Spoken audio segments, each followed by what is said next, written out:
क्या आपको भी बड़े और स्ट्रॉन्ग बाइसेप चाहिए लेकिन समझ नहीं आ रहा कौन सी एक्सरसाइज सबसे इफेक्टिव है? आज के वीडियो में मैं ऐसी 17 बाइसेप एक्सरसाइज को रेट करूंगा उनके इफेक्टिवनेस के बेसिस पे। आप बिगिनर लिफ्टर हो या एडवांस लिफ्टर, ये वीडियो आपका टाइम और मेहनत दोनों बचाएगी, तो वीडियो को लास्ट तक जरूर देखना। सबसे पहले समझते हैं बाइसेप की एनाटॉमी को। पहला है लॉन्ग हेड जो बाइसेप की आउटर पार्ट को डिफाइन करता है। दूसरा है शॉर्ट हेड जो बाइसेप की इनर पार्ट को डिफाइन करता है। और तीसरा है ब्रेकियालिस, ये बाइसेप के नीचे होता है और आर्म की थिकनेस को बढ़ाने में हेल्प करता है। अब बात करते हैं कि मैं एक्सरसाइज को किस बेसिस पे रेट करूंगा। पहला है मसल एक्टिवेशन, मतलब ये एक्सरसाइज आपके बाइसेप को कितना टारगेट करती है। दूसरा है रेंज ऑफ मोशन और तीसरा है प्रोग्रेसिव ओवरलोड, क्या इस एक्सरसाइज में वेट प्रोग्रेसिवली बढ़ाना इजी है या नहीं। इन तीनों पॉइंट्स को कंसिडर करके हर एक्सरसाइज को एक रेटिंग मिलेगी। तो शुरू करते हैं एक बहुत ही पॉपुलर एक्सरसाइज के साथ, जो है बारबेल कर्ल। इस एक्सरसाइज में मसल एक्टिवेशन बहुत हाई है और कॉन्ट्रैक्शन भी काफी सॉलिड फील होता है। इसका रेंज ऑफ मोशन भी डिसेंट है, पर इसमें बाइसेप पे सबसे ज्यादा टेंशन तब आता है जब एल्बो 90 डिग्री पर हो। पर अगर बार बॉटम लाइन पर है तो बाइसेप पे टेंशन जीरो होता है। इसके बावजूद आप इस एक्सरसाइज के साथ बाइसेप ग्रो कर सकते हो, क्योंकि आप इसमें प्रोग्रेसिव ओवरलोड ला सकते हो। लेकिन अगर फॉर्म गलत हो तो लोअर बैक और रिस्ट पे स्ट्रेन आ सकता है। इन सब को कंसिडर करते हुए हम बारबल कर्ल को देते हैं 3 आउट ऑफ 5। अगली एक्सरसाइज है इजेड बारबेल कर्ल। ये एक वेरिएशन है जो ट्रेडिशनल बारबेल कर्ल के कंपैरिजन में थोड़ा जॉइंट फ्रेंडली है। इजेड बार का सबसे बड़ा एडवांटेज ये है कि ये व्रिस्ट पे कम स्ट्रेन डालता है, जो उन लोगों के लिए परफेक्ट है जो स्ट्रेट बार यूज करते वक्त थोड़ा डिस्कम्फर्ट फील करते हैं। मसल एक्टिवेशन भी काफी अच्छा है और आप दोनों लॉन्ग हेड और शॉर्ट हेड को टारगेट कर सकते हो। रेंज ऑफ मोशन भी डिसेंट है और प्रोग्रेसिव ओवरलोड भी इजीली पॉसिबल है। लेकिन अगर आप पूरे बाइसेप को स्ट्रेच करने पे फोकस करते हो तो इजेड बार का रेंज ऑफ मोशन स्ट्रेट बार के कंपैरिजन में थोड़ा रेस्ट्रिक्टेड लग सकता है।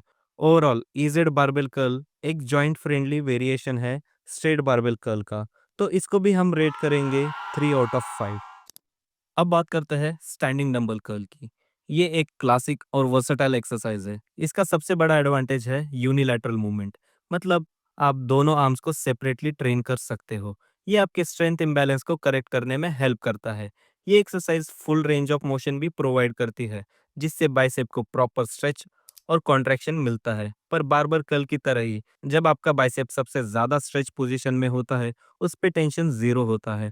और अगर आप हेवी उठाने की कोशिश करते हो और फॉर्म को कॉम्प्रोमाइज करते हो तो स्विंगिंग और मोमेंटम यूज होने लगता है, जो इफेक्टिवनेस को कम कर देता है। तो इसको हम रेट करेंगे 4 आउट ऑफ 5। अगली एक्सरसाइज है इंक्लाइन डंबल कर्ल।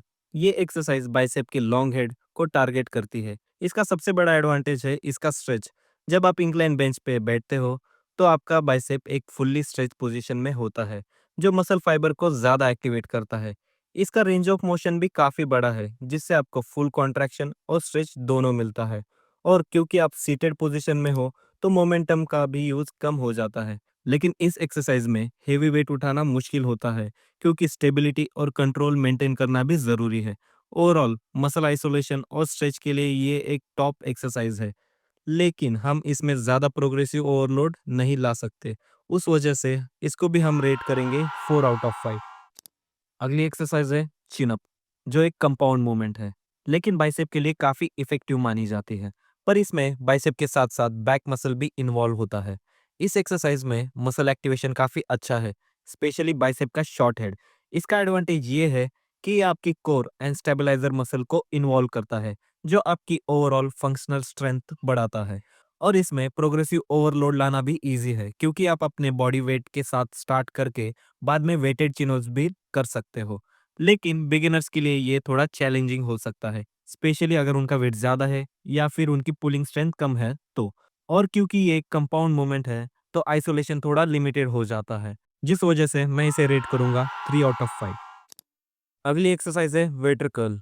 ये एक यूनिक मूवमेंट है। ये बाइसेप के शॉर्ट हेड को टारगेट करता है, पर इसमें रेंज ऑफ मोशन थोड़ा लिमिटेड है और आप प्रोग्रेसिव ओवरलोड भी नहीं कर पाते। और ये आपके रिस्ट के लिए भी थोड़ा रिस्की है। और यही सेम मूवमेंट आप डंबल कर्ल के साथ भी कर सकते हैं, वो भी ज्यादा रेंज ऑफ मोशन के साथ। इन सब बातों को देखते हुए हम इसको रेट करेंगे 1/5। अगली एक्सरसाइज है स्पाइडर कर्ल, जो एक आइसोलेशन मूवमेंट है और ये बाइसेप के शॉर्ट हेड को टारगेट करता है। क्योंकि आपकी चेस्ट सपोर्टेड पोजीशन में होती है, तो मोमेंटम का यूज बिल्कुल नहीं होता, जो बाइसेप के पूरे आइसोलेशन को इंश्योर करता है और रेंज ऑफ मोशन भी काफी अच्छा है। और अगर आप कंट्रोल सेट करोगे तो ये काफी अच्छा कॉन्ट्रैक्शन और स्ट्रेच देता है, पर इसमें आप प्रोग्रेसिव ओवरलोड इजीली नहीं कर पाओगे और बिगिनर्स को इस मूवमेंट को मास्टर करने में टाइम लग सकता है, जिस वजह से हम इसे रेट करेंगे 2/5। अगली एक्सरसाइज है ड्रैग कर्ल। ये एक्सरसाइज बाइसेप के लॉन्ग हेड को टारगेट करती है, जो बाइसेप की आउटर पार्ट और पीक डेवलप करने में हेल्प करेगा। ट्रेडिशनल कर्ल के कंपैरिजन में इसमें आप एल्बो को पीछे ले जाते हो, जो मसल फाइबर को और ज्यादा एक्टिवेट करता है।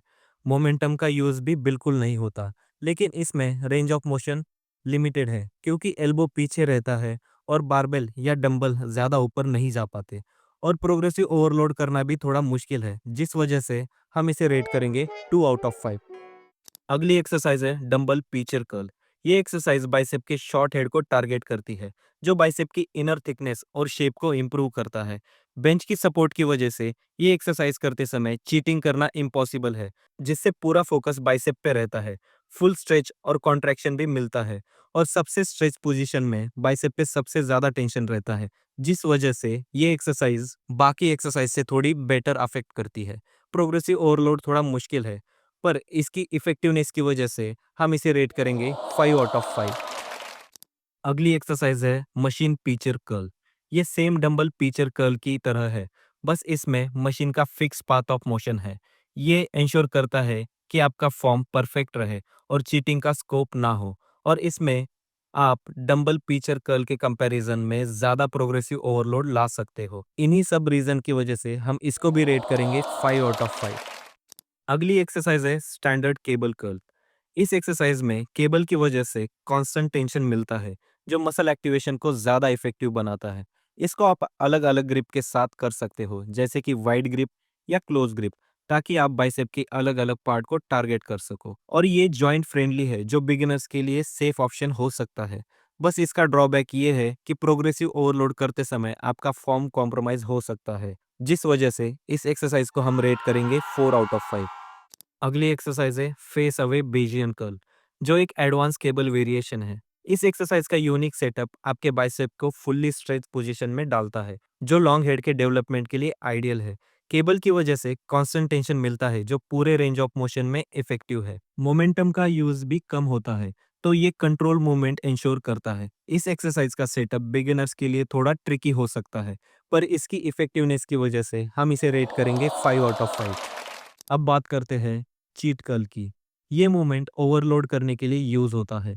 इस एक्सरसाइज में आपको हेवी वेट के साथ काम करने का ऑप्शन मिलता है, जो muscle overload and strength gain के लिए इंपॉर्टेंट है। चीटिंग का कंट्रोल यूज एसेंट्रिक यानी कि नेगेटिव फेस पे फोकस करने का मौका देता है, जो मसल ब्रेकडाउन और ग्रोथ को बूस्ट करता है। अगर सही टेक्निक यूज की जाए तो ये एक्सरसाइज मास बिल्डिंग के लिए काफी इफेक्टिव है, पर फॉर्म कॉम्प्रोमाइज होने की वजह से लोअर बैक और शोल्डर पे स्ट्रेस आ सकता है। ये एक्सरसाइज बिगिनर्स के लिए नहीं है, क्योंकि इसमें स्ट्रिक्ट फॉर्म की समझ और एक्सपीरियंस होना जरूरी है, जिस वजह से इसको हम रेट करेंगे 3/5। अगली एक्सरसाइज है स्ट्रिक्ट कर्ल, जो एक नो चीट मूवमेंट है और बाइसेप की पूरी स्ट्रेंथ और साइज बिल्ड करने के लिए काफी इफेक्टिव है। इस एक्सरसाइज में कोई मोमेंटम यूज नहीं होता, जिस वजह से पूरा फोकस बाइसेप पे रहता है। और अगर समय के साथ हम वेट या फिर रेपिटेशंस बढ़ाए, तो ये बहुत इफेक्टिव एक्सरसाइज हो सकती है आपके बाइसेप के लिए। और अगर हमें चूज करना हो चीट कर्ल और स्ट्रिक्ट कर्ल में, तो स्ट्रिक्ट कर्ल ज्यादा इफेक्टिव है चीट कर्ल से, जिस वजह से हम इसे रेट करेंगे 4/5। अगली एक्सरसाइज है हैमर कर्ल, जो बाइसेप के लॉन्ग हेड के साथ साथ ब्रेकियलिस को एक्टिवेट करता है, जो आर्म्स की आउटर थिकनेस के लिए इंपॉर्टेंट है। न्यूट्रल ग्रिप होने की वजह से ये रिस्ट फ्रेंडली है, जो बिगिनर्स के लिए सेफ ऑप्शन हो सकता है। और ये फंक्शनल स्ट्रेंथ भी इंप्रूव करेगा, जो पुलिंग मूवमेंट के लिए हेल्पफुल होगा। पर अगर प्रोग्रेसिव ओवरलोड करते समय फॉर्म गलत हो गया, तो पूरा लोड फोर आर्म पे आ सकता है। इस एक्सरसाइज को हम रेट करेंगे 4/5। अगली एक्सरसाइज है हैमर पीचर कर्ल।